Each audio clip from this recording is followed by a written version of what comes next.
Le président de la République, Faure Gnassingbé, a reçu vendredi 1er novembre 2024 à Lomé le président du conseil d'administration du réseau bancaire Afriland FES Group, Paul Kamogne Fokam. Au cœur des échanges, l'ambition du groupe de créer au Togo une nouvelle société régionale d'investissement. La nouvelle entité qui devrait être dénommée Afriland FES Holding couvrira toute l'Afrique de l'Ouest et sera destinée à prendre des participations dans les entreprises et autres projets d'investissement. Nous avons l'intention de créer un holding régional pour nos structures bancaires dans toute la sous-région. Le choix du Togo est motivé par la vision du président de la République qui veut transformer son pays en un lieu où tout le monde peut créer sa propre richesse, a expliqué le fondateur du groupe à l'issue de son entretien. Basé à Genève, en Suisse depuis mars 2018 avec des filiales en France et en Chine, Afriland FES Group est une initiative portée par les Africains. Radio Oriole. Et comme annoncé tantôt dans les titres, la sous-région ouest africaine fait face depuis quelques années déjà à une extrême violence qui perturbe la quiétude des populations.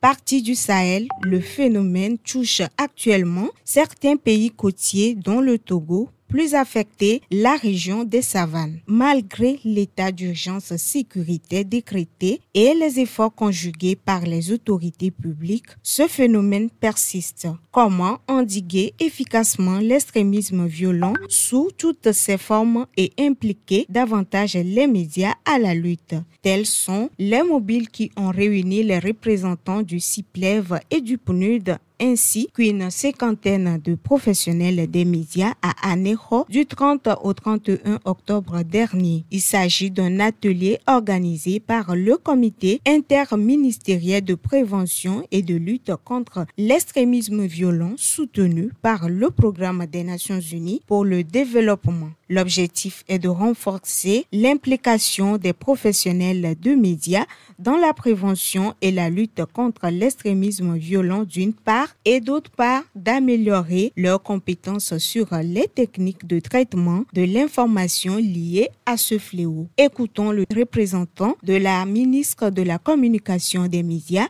et de la Culture, Ndam Nyassou Germain. La ministre de la Communication décharge de vous dire qu'elle accorde une importance primordiale à cette activité parce que, comme vous le savez, vous êtes un maillon essentiel de la paix et de la sécurité dans un pays. Autant vous pouvez assurer vraiment la tranquillité dans un pays, autant vous pouvez aussi être des artisans de la violence. Et vous vous rappelez bien de la tristement célèbre radio Mille Collines au Rwanda. Il y en a qui sont peut-être un peu plus jeunes dans cette salle, mais il suffit d'aller sur les moteurs de recherche. Vous allez voir comment cette radio a favorisé l'amplification du génocide au Rwanda. Vous êtes un maillon essentiel.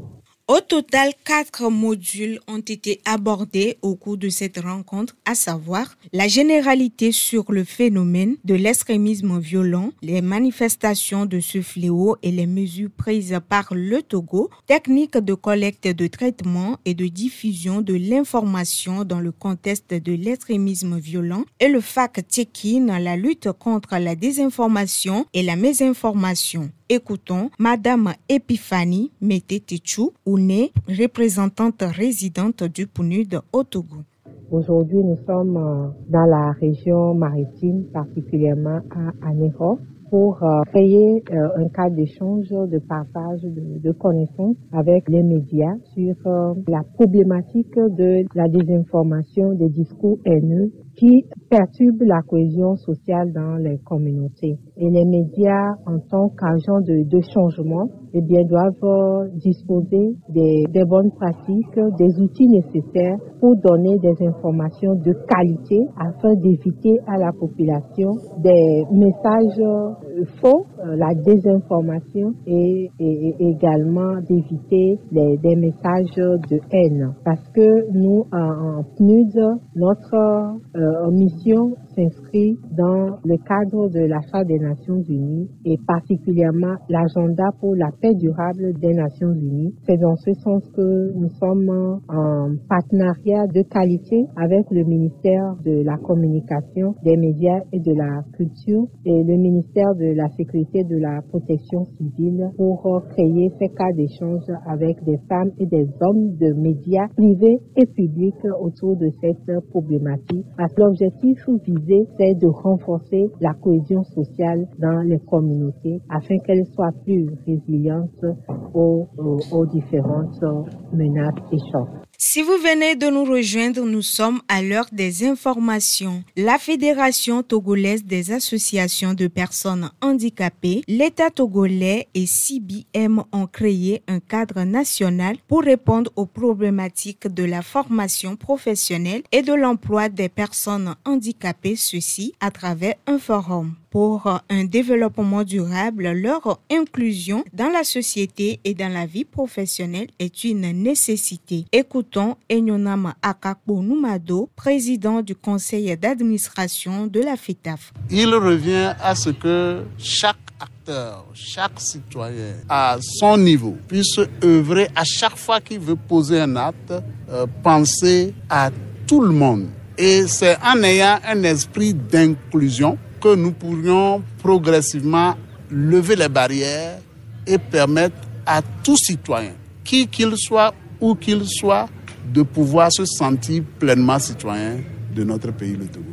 Nous allons faire l'état des lieux. Quelles sont les mesures possibles que nous pourrions proposer non seulement au gouvernement, mais aussi au secteur privé? Rappelons que depuis 2022, la FETAF a mis en place un projet social dans le cadre de ce forum qui est financé par CBM. Suivant Sika Ovi, chargé de programme au CBM. Nous avions eu à accompagner des personnes handicapées, notamment des femmes handicapées, des jeunes artisans handicapés, en les équipant avec les matériels de travail dont ils ont besoin, en les formant sur l'entrepreneuriat, en les formant sur la gestion de leur entreprise. Et à ce jour, nous avions installé 30 GEC qui ont au total 640 personnes.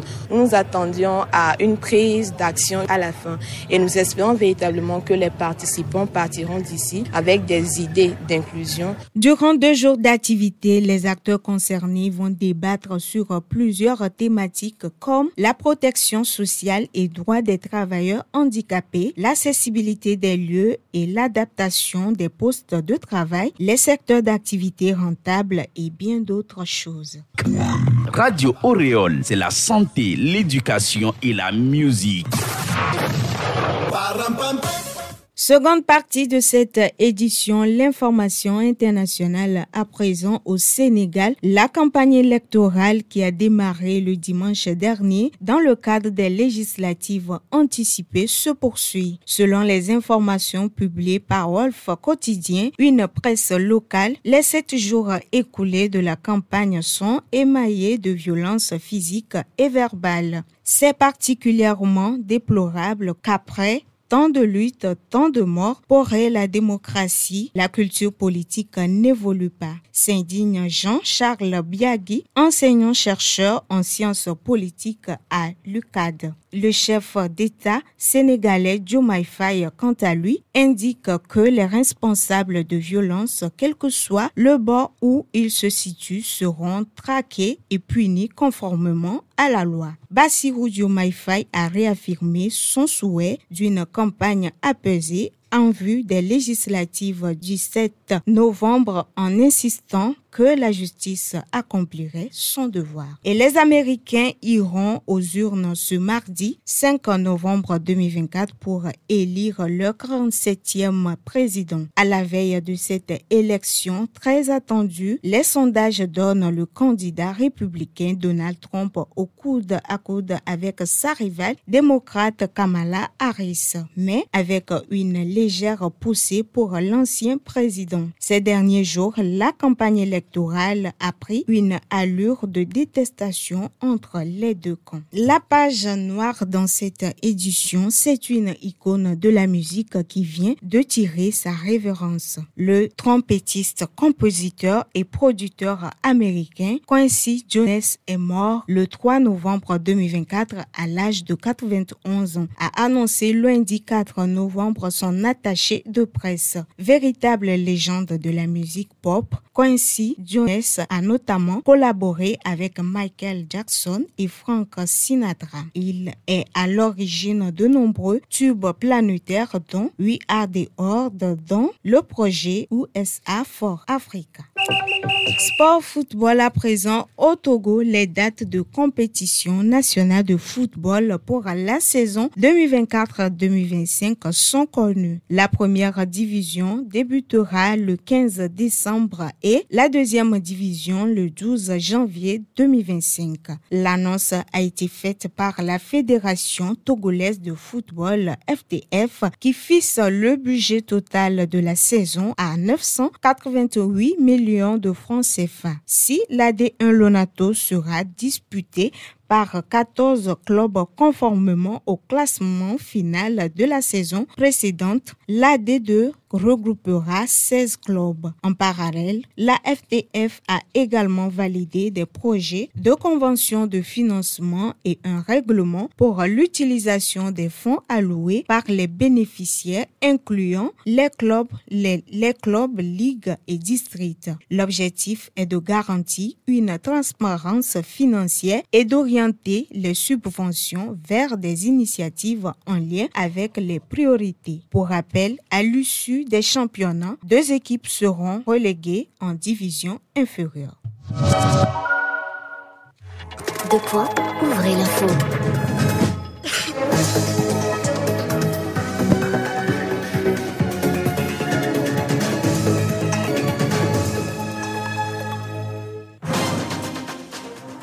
C'est donc sur ces informations sportives que nous prenons congé de vous. Merci à vous tous qui nous avez suivis sur la radio Réole comme sur la radio partenaire KFM depuis Pelé. Restez avec nous, nos programmes se poursuivent et merci à Afeton pour la mise en onde. Présentation, voilà c'est clos.